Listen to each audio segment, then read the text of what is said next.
وَوَعَدْنَا مُوسَىٰ 30 لَيْلَةً، اور ہم نے بلایا موسیٰ کو 30 راتوں کے لیے. عام طور پر دن رات، لیکن یہ کہ عربی میں جو محاورہ ہے وہ رات ہی کا ذکر کرتے ہیں. 30 راتوں کے لیے. وَأَتْمَمْنَاهَا بِعَشْرٍ، روایات سے معلوم ہوتا ہے کہ اولین جو تھی طلبی وہ 30 رات کے لیے ہوئی تھی، لیکن اس میں جو چلہ تھا جو حضرت موسیٰ علیہ السلام کو کاٹنا تھا، اس میں روزہ بھی تھا مسلسل 30 دن کا. تو اس میں یہ ہے کہ کسی وقت ان سے ضبط نہیں ہو سکا اور مسواک کر لی تھی. وہ جو روزے کی وجہ سے منہ کے اندر ایک طرح کی بو پیدا ہو جاتی ہے، اس کو برداشت نہ کر سکے.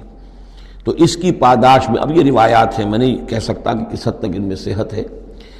فَأَتْمَمْنَاهَا بِعَشْرٍ، تو مکمل کر دیا ہم نے اس مدت کو 10 دن سے. اور فَتَمَّ مِيقَاتُ رَبِّهِ 40 لَيْلَةً، تو وقت مدت پوری ہو گئی اس کے رب کی، یعنی 40 راتیں. یہیں سے ہمارے ہاں تصوف میں اہل صوفیہ نے 40 کا یہ چلہ کشی، 40 دن 40 رات کا چلہ کاٹنا، یہ جو ہے نکالا ہے. وَقَالَ مُوسَىٰ لِأَخِيهِ هَارُونَ، اور کہا موسیٰ نے اپنے بھائی ہارون سے علیہ السلام، اخلفنی فی قومی، آپ میری نیابت کیجئے میری قوم میں جا رہا ہوں. مجھے اللہ تعالیٰ نے طلب فرمایا کوہ طور پر، وَأَصْلِحْ، اور دیکھیے اصلاح کرتے رہیے. وَلَا تَتَّبِعْ سَبِيلَ الْمُفْسِدِينَ، اور فساد مچانے والوں کے راستے کی پیروی نہ کیجیے گا. وَلَمَّا جَاءَ مُوسَىٰ لِمِيقَاتِنَا، اور جب موسیٰ پہنچے ہمارے وقت مقرر پر، وَكَلَّمَهُ رَبُّهُ، اور ان سے کلام کیا ان کے رب نے.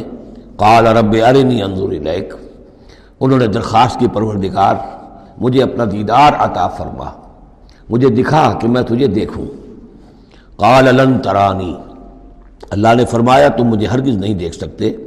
وَلَٰكِنِ انظُرْ إِلَى الْجَبَلِ، لیکن ذرا اس پہاڑ کو دیکھو. فَإِنِ اسْتَقَرَّ مَكَانَهُ، اگر وہ اپنی جگہ پر کھڑا رہ جائے، برداشت کر جائے ہماری تجلی کو، فَسَوْفَ تَرَانِي، تو تم بھی سوچنا کہ شاید ہمیں دیکھ سکو. فَلَمَّا تَجَلَّىٰ رَبُّهُ لِلْجَبَلِ، جب اللہ نے اپنی ایک تجلی ڈالی پہاڑ پر. اب یہ جلی کہتے ہیں روشن چیز کو، جلی شے روشن، تجلی یہ باب تفاعل ہے، کسی شے کا خود روشن ہو جانا. تو اللہ تعالیٰ کی یہ ذات کی تجلی ہے کہ جو پہاڑ پر ڈالی گئی. جعلہ دکن، جس سے کہ وہ پہاڑ جو ہے وہ بالکل ریزہ ریزہ ہو گیا.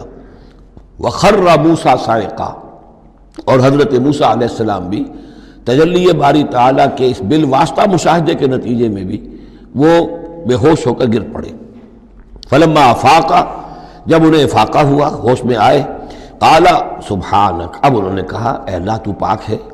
تبت الیک، میں تیری جناب میں توبہ کرتا ہوں کہ میں نے جسارت کی تھی، میں نے جو ہے اپنی حیثیت سے بڑھ کر تجھ سے سوال کر لیا تھا. وانا اول المومنین، اور میں پہلا ہی ہوں ایمان لانے والا، بغیر دیکھے تجھے ماننے والا ہوں. قال یا موسیٰ انی اصطفیتک علی الناس برسالاتی، اللہ نے فرمایا موسیٰ میں نے تمہیں چن لیا ہے لوگوں پر، تمام انسانوں میں سے تمہیں چنا ہے، پسند کیا ہے اپنے پیغام کے لیے، رسالات کے لیے، وبکلامی، اور اپنے کلام کے لیے. یہ خاص مقام ہے، امتیازی مقام ہے حضرت موسیٰ کا.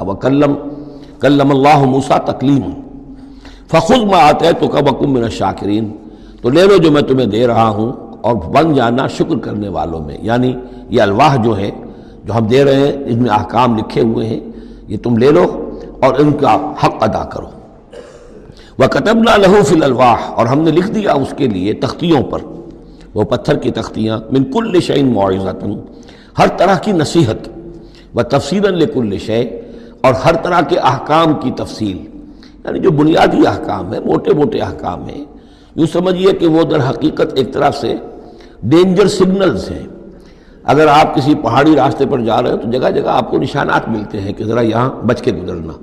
تو شریعت خداوندی جو ہے وہ بھی در حقیقت انسانی تمدن کا جو پیچیدہ سفر ہے اس میں ڈینجر کوشنز ہیں، ڈینجر سگنلز ہیں. یہاں اس سے ذرا دور رہنا، اس سے ذرا ہٹ کر رہنا. اس کے اندر اندر آدمی جو ہے وہ اپنی محنت کرے، کوشش کرے، جدوجہد کرے، مباحات کے دائرے کے اندر جو بھی اس کا ہے چوائس اس کو اختیار کر لے. لیکن جو محرمات ہیں وہ حدود ہیں، تلک حدود اللہ فلا تقربوها. تو شریعت کی جو آسمانی شریعت ہے اصل بنیاد یہی ہے کہ زندگی کے ہر گوشے سے متعلق چند موٹے موٹے احکام دے دیے، اس کے اندر جو ہے وہ کھلا چھوڑ دیا انسان کو کہ اب اس کے اندر اپنی سمجھ سے، اپنے اجتہاد سے، اپنی کوشش سے، اپنی عقل کو بروئے کار لا کر کام کرو. وَكَتَبْنَا لَهُ فِي الْأَلْوَاحِ مِنْ كُلِّ شَيْءٍ مَوْعِظَةً وَتَفْصِيلًا لِكُلِّ شَيْءٍ فَخُذْهَا بِقُوَّةٍ، تو اے موسیٰ اس کو تھام لو مضبوطی کے ساتھ، وَأَمُرْ قَوْمَكَ، اور اپنی قوم کو بھی حکم دو، يَأْخُذُوا بِأَحْسَنِهَا، کہ وہ اسے پکڑیں، اس کو تھامیں اس کی بہترین صورت کے اندر۔ اس کے مراد کیا ہے کہ ہر معاملے کے اندر درجے ہوتے ہیں۔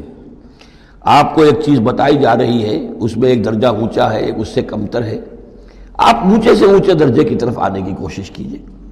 یہی بات جو ہے مسلمانوں سے بھی پھر کہی گئی ہے، آخری پاروں میں ہم دیکھیں گے چل کر کہ وہ لوگ کہ جو کلام کو سنتے ہیں، یستمعون القول فیتبعون احسنہ، وہ کلام کو سنتے ہیں پھر جو اس کی بہترین بات ہوتی ہے اس کو اختیار کرتے ہیں۔ ایک یہ ہوتا ہے آدمی سوچتا ہے کچھ اور کمی والی بات ہو جائے، ڈھیل ہو جائے، رعایت ہو جائے، چلیے پاس مارکس مجھے مل جائیں، مجھے فرسٹ ڈویژن نہیں چاہیے، مجھے سیکنڈ ڈویژن نہیں چاہیے، ڈسٹنکشن نہیں چاہیے، پاس ہی ہو جاؤں۔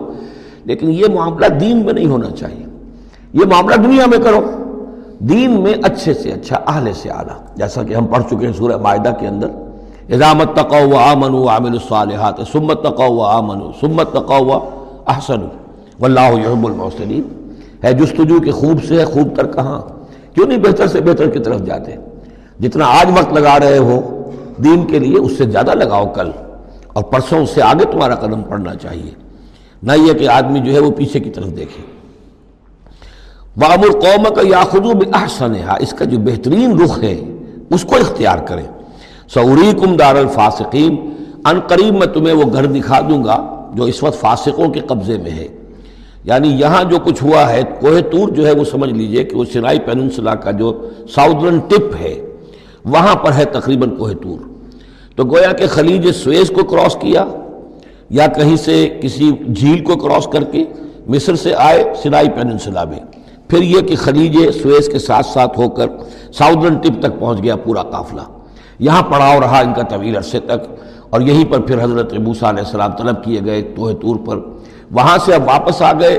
اب ان سے کہا گیا کہ آگے بڑھو، اور خلیج عقبہ کے ساتھ ساتھ ہو کر داہنی جو ہے کھاڑی جو ہے ریڈ سی کی، اس سے آگے بڑھو اور فلسطین میں جا کے اب تمہیں جنگ کرنی ہے۔ تمہارا وہ ملک جو ہے جو تم چھوڑ کر آئے تھے تقریباً یوں سمجھیے کہ 700-800 برس پہلے یا اس کے آس پاس، اب اس کے اوپر قبضہ ہے مشرکوں کا، کافروں کا، جاہلوں کا۔ اب اس اپنی سرزمین کو ان سے آزاد کرانے کے لیے اب تمہیں جہاد کرنا ہے، وہ جس کا ذکر ہم سورہ مائدہ میں پڑھا ہے، تو اس کا یہاں پر تذکرہ ہو رہا ہے۔ سَأُرِيكُمْ دَارَ الْفَاسِقِينَ، یعنی وہ فلسطین تک اب میں تمہیں لے جاؤں گا اور تمہیں دکھا دوں گا وہ جگہ جو تمہارا اصل مسکن ہے، اور اس کے لیے یہ ہے کہ تمہیں اب ان فاسقوں کو وہاں سے نکالنا ہوگا۔ سَأَصْرِفُ عَنْ آيَاتِ الَّذِينَ يَتَكَبَّرُونَ فِي الْأَرْضِ بِغَيْرِ الْحَقِّ، میں پھیر دوں گا اپنی آیات سے ان لوگوں کے رخ کو جو زمین میں ناحق تکبر کرتے ہیں۔ یعنی یہ خود اللہ تعالیٰ فرما رہے ہیں جن کے اندر تکبر ہے میں خود ان کا رخ پھیر دیتا ہوں، وہ ہماری آیات کو دیکھتے ہی نہیں، سمجھتے ہی نہیں، اس لیے کہ تکبر ہے۔ تکبر وہ شے ہے جو اللہ کو سب سے زیادہ ناپسند ہے۔ فرمایا گیا ہے ایک حدیث میں، حدیث قدسی میں، الکبر ردائی، تکبر میری چادر ہے۔ تو اگر کوئی اور تکبر کرتا ہے تو گویا کہ میری چادر میرے شانے سے وہ گھسیٹ رہا ہے، تو اس کے خلاف میرا اعلان جنگ ہے۔ ایک اور حدیث میں فرمایا لن يدخل الجنہ من کان فی قلبہ مثقال حبۃ من کبر، جنت میں کبھی داخل نہیں ہو سکے گا وہ شخص جس کے دل میں دانے کے برابر بھی تکبر ہے۔ تکبر سب سے بڑا روگ ہے۔ تو جن لوگوں کے اندر تکبر ہے ہم ان کا رخ پھیر دیتے ہیں اپنی آیات سے، ہم انہیں اس کا اہل نہیں سمجھتے کہ وہ ہماری آیات کو سمجھیں اور دیکھیں۔